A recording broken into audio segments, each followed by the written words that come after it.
Lahore police training college, Lahore, 10 فروری، 15واں دن۔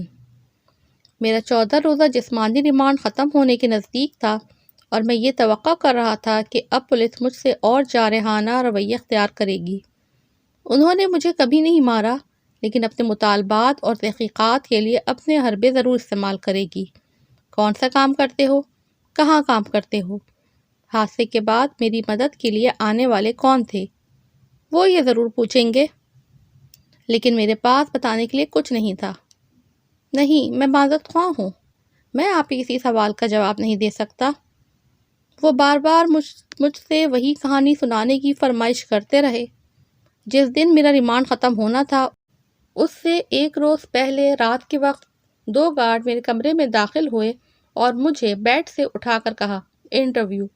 میں اس روز قونصل خانے کے اسٹاف کو بتا چکا تھا کہ ہو سکتا ہے آج وہ دوبارہ مجھ سے معلومات حاصل کرنے کی کوشش کریں۔ ممکن ہے کوئی اچھی خبر ہو، اور یہ بھی ہو سکتا ہے کہ مجھے کہیں دروازوں کے پیچھے دھکیل دیا جائے۔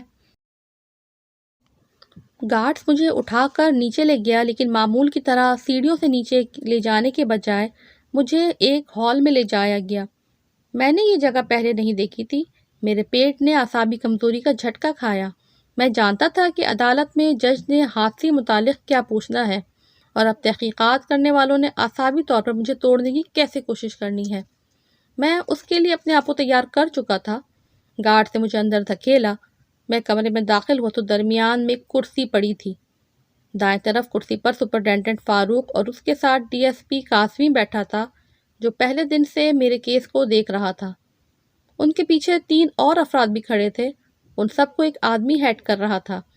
شاندار سوٹ میں ملبوس اس آدمی کو میں نے پہلی بار دیکھا تھا۔ میرے سامنے اس کا تعارف پولیس آفیسر کے طور پہ کرایا گیا، لیکن مجھے وہ کسی بھی طرح پولیس کا آدمی نہیں لگ رہا تھا۔ میرا خیال تھا اس کا تعلق ISI سے تھا۔ ایک پولیس افسر نے خالی کرسی پر بیٹھنے کو کہا، پلیز سر بیٹھ جائیے۔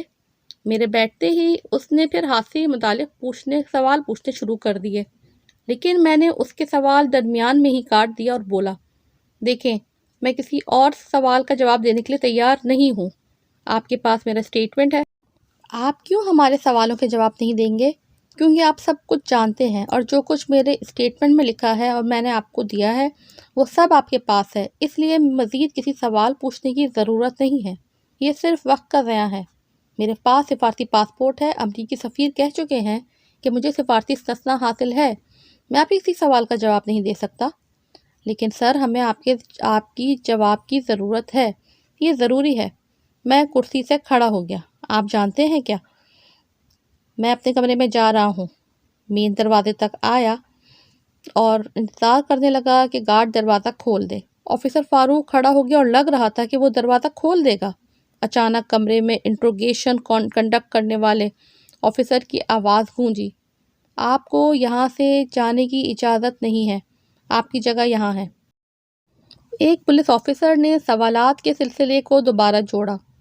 میں نے پھر اس کی بات کاٹی اور ان سے پوچھا، کیا آپ کے پاس میرا پاسپورٹ ہے؟ ہاں ہے، جواب ملا۔ آپ سب اسے غور سے دیکھیں۔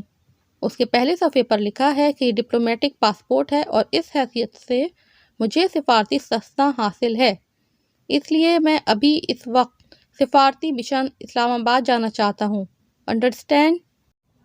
لیکن سر، اگر آپ ہمارے سوالوں کے جواب دے دیں تو پھر ہم آپ کو جانے دیں گے۔ آپ ہم سے بات کیوں نہیں کرنا چاہتے؟ کیونکہ میں نہیں جانتا کہ میں کس سے بات کر رہا ہوں۔ میں تمہیں جانتا ہوں، کیونکہ تم حادثے کے پہلے دن پولیس یونیفارم میں ملبوس تھے۔ میں آفیسر قاسمی کو جانتا ہوں، وہ حادثے والے دن وہاں موجود تھے۔ ان کا نام میں بیچ پر پڑھ سکتا ہوں۔ میں آفیسر فاروق کو جانتا ہوں، میں پیچھے کھڑے ہوئے اور بیٹھے ہوئے لوگوں کو نہیں جانتا۔ یہ بلو سوٹ والے صاحب کون ہیں؟ میں نہیں جانتا۔ شلوار قمیض میں جو صاحب ہیں، میں انہیں بھی نہیں جانتا۔ انٹروگیشن کو ہیڈ کرنے والے شخص نے فوری طور پہ جواب دیا، آپ کو اس بات کا اختیار نہیں ہے کہ آپ جانیں میں کون ہوں۔ میں ہاتھ اپنی گود میں رکھے پرسکون رہنے کی کوشش کر رہا تھا، لیکن وہ شخص صورتحال کو مشکل سے مشکل بنا رہا تھا۔ وہ میرے سامنے کھڑا ہو گیا اور اس کی انگلی مجھے اپنی آنکھوں کے قریب محسوس ہو رہی تھی۔ مجھے ایسا محسوس ہو رہا تھا کہ وہ میری آنکھوں کو ہٹ کرنا چاہ رہا ہے۔ مجھے اپنے اسپیشل فورس کے انسٹرکٹر کا سبق یاد آ گیا کہ اگر ایسی صورتحال ہو تو براہ راست تصادم سے گریز کرنا چاہیے، کیونکہ کمرے کے باہر بھی گارڈز موجود تھے۔ میرا دل چاہا کہ میں بھی اپنی انگلیاں اس کی آنکھوں کے قریب کر لوں۔ یہ خیال میرے دماغ میں آیا، لیکن صورتحال کے پیش نظر نکل گیا۔ میں اس وقت پریشان ہونے کی وجہ سے تھکا ہوا تھا، اوپر سے بار بار انہی سوالوں کے جواب دینے پر مجبور کیا جا رہا تھا جو میں پہلے بتا چکا تھا۔ اعصابی جنگ شروع تھی۔ کچھ دیر کے بعد وہ نیچے بیٹھ گیا تو مجھے اپنی فتح کا احساس ہوا۔ غصے کے آثار سب کے چہرے پر تھے۔ شاید وہ افسوس کا اظہار کر رہے تھے کہ ریمانڈ ختم ہو چکا ہے اور مطلوبہ معلومات نہ لے سکے۔ وہ ناکام رہے تھے۔ ان کے پاس صرف آج کی رات تھی۔ اگر وہ آج مجھ سے کچھ نہ اگلوا سکے تو پھر ان کے پاس کوئی چانس نہیں تھا۔ ایک پولیس آفیسر نے مجھ سے ہاتھ ملایا اور گارڈ کو کہا کہ انہیں کمرے میں چھوڑ آئیں۔ پولیس آفیسر کے الفاظ شکست کا اعتراف تھا۔ ان آفیسرز نے مجھ سے تفتیش کے لیے کافی وقت لیا، لیکن اہم معلومات کے حصول میں ناکام رہے۔ اب آگے کیا ہونے جا رہا تھا، میرے لیے یہ بہت اہم تھا۔